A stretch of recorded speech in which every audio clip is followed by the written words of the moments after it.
were the disciples thinking when they tried to turn away children?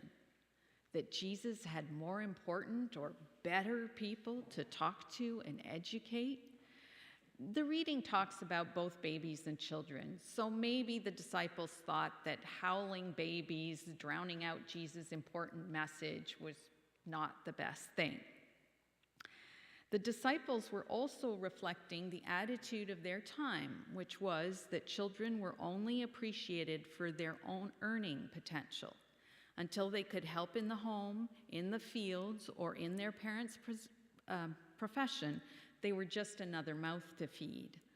This attitude may have led the disciples to underestimate children's ability to sit still and to absorb and to understand Jesus' words. I was a swimming volunteer back in Kitchener-Waterloo, and I taught children with physical, mental, and/or behavioral challenges how to swim.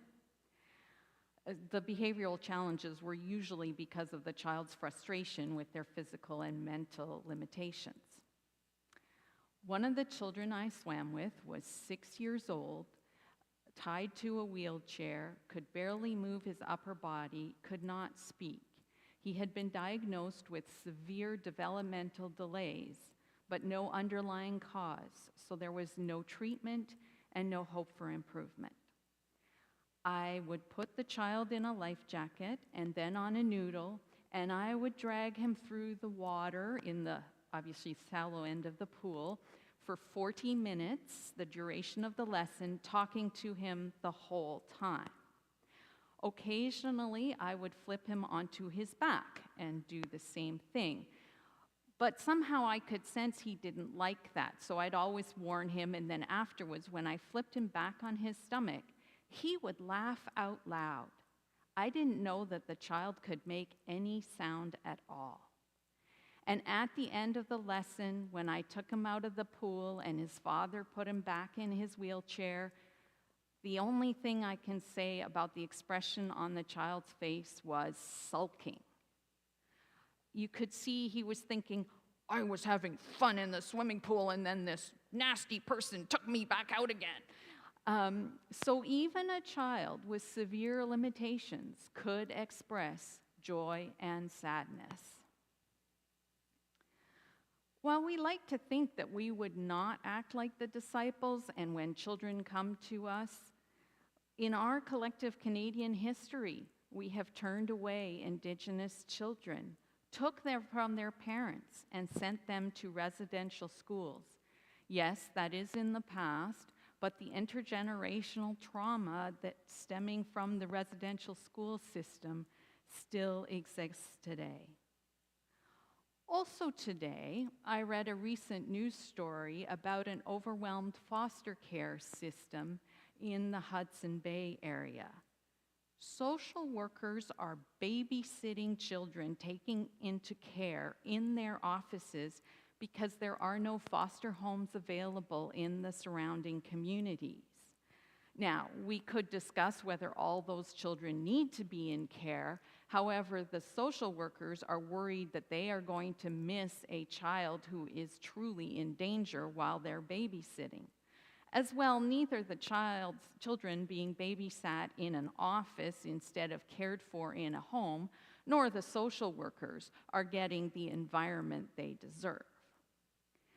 Then there is the horrifying fact that 14% of Canadian children live in poverty. The next time you see a group of children, count them.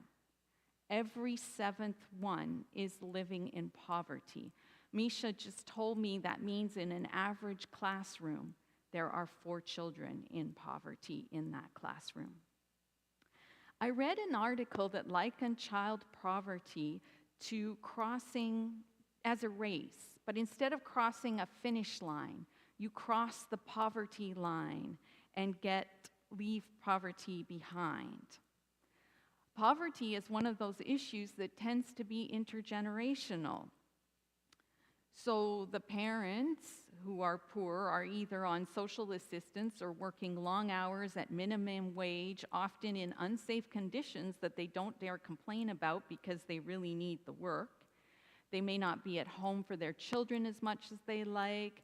They and their children don't have nutritious food, so the children can't pay attention in school or leave school early to work.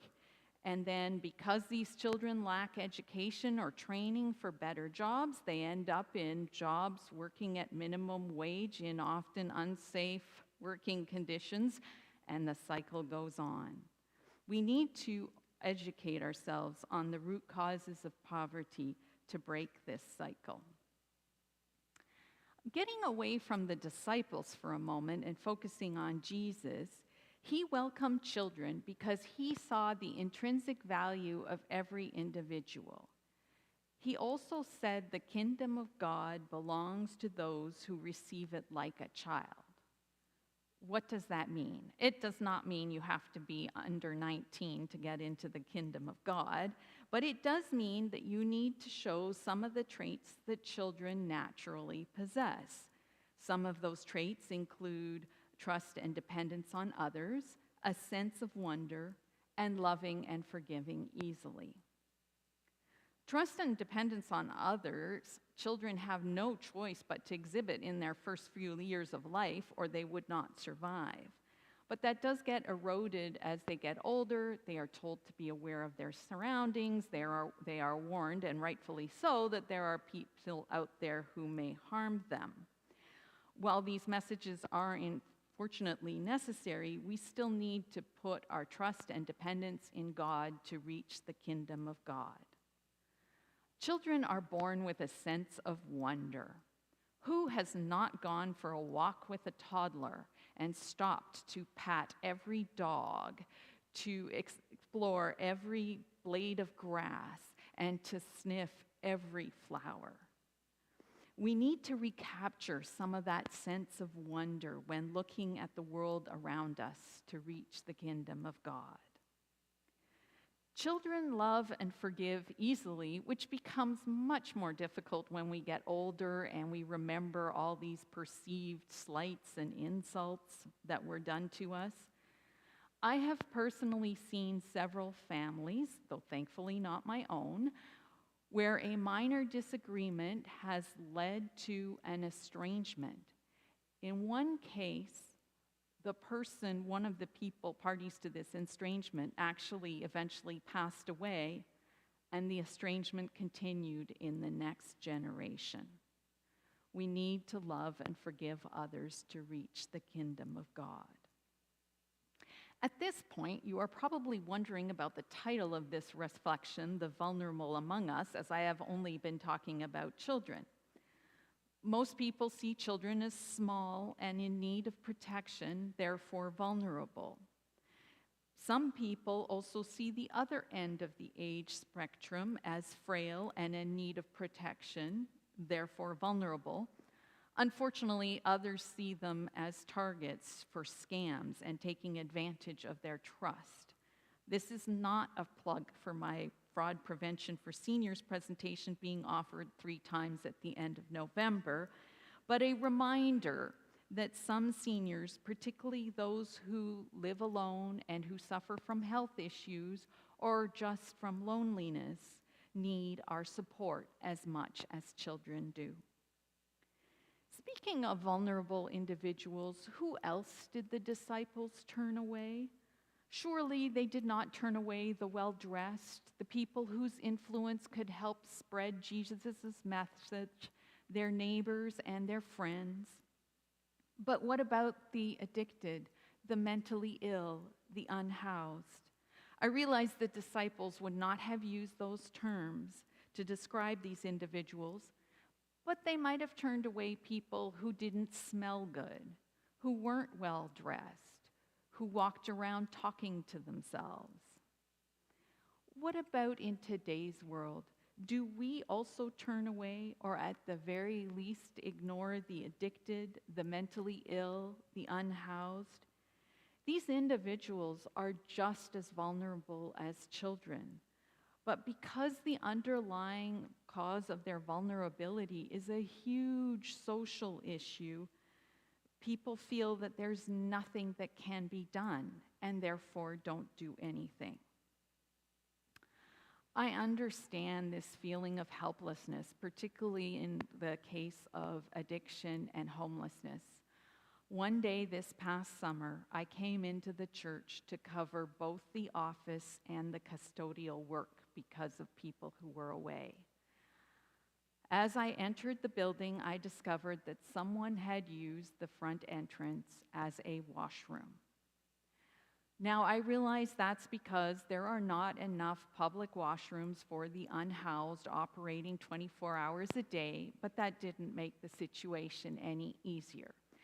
Thankfully, you can Google removing excrement from cement and get a step-by-step instructions on what to do, and they worked. Later that day, I was on the phone with BC Ambulance reporting an overdose in our parking lot. Thankfully, one of our staff members performed CPR while the North Park Neighbourhood Association staff member administered the antidote Narcan. As the ambulance arrived, I was able to get off the phone and go outside. I saw a man lying on the ground, not breathing, so basically dead. When the paramedics administered yet another dose of Narcan, the man jumped up, went, "Oh, what's going on? Where am I?" It was witnessing a miracle, and at least to me, it showed God's presence in that moment for that person. One of the consequences of this event was that the church staff and some volunteers received training on administering Narcan. While this training does not solve the problem of addiction or toxic drug supply, it does mean that there are more people in our community who know what to do in the face of an overdose. Another action taken by a congregant 6 years ago in her own home was the Tenant Starter Kit program. It is a program that assists the unhoused who move into furnished housing to receive household items like sheets, towels, dish detergent, small appliances, which would be difficult for them to purchase, particularly all at once, given their limited income. This program caught the eye of Our Place and moved into the church during the pandemic. It is now wrapping up its time with First Met, as Our Place will be assuming responsibility for it. This program didn't solve the problem of homelessness, but made maintaining a home possible. Another example is the work of the North Park Neighbourhood Association. As per their website, they put together free weekly grocery hampers that go out to about 80 households per week, representing 150 individuals. Our First Met Evolving Church team recently purchased gingerbread house building kits to add to the hampers around Christmas times. Neither the hampers nor the kits will solve world hunger or Canadian food insecurity, or get children past the poverty line. But they do provide good, nutritious food to families in need and some fun entertainment for the children. The Angel Gift program, where the unhoused received a Christmas gift, has also kicked off again this year. Again, issues of poverty, food insecurity, and lack of housing are not being solved. However, who knows what it does to a person to know that someone cared about them at Christmas time, and what kind of impact that can have on their life going forward. Let us do what Christ did, care for others and put them first. Pick up the phone and call someone who is alone or you've had a disagreement with. Go for a walk and observe your surroundings with childlike wonder. Give money to your favorite charity who assists the vulnerable. Write letters to your MLA, your new premier, your MP on a social issue that you would like to see change. As you walk by the unhoused, the addicted, and the mentally ill, say a prayer for them to God, asking God to keep them safe and to get them the help they need. I have always believed that God is looking for action from us and not words.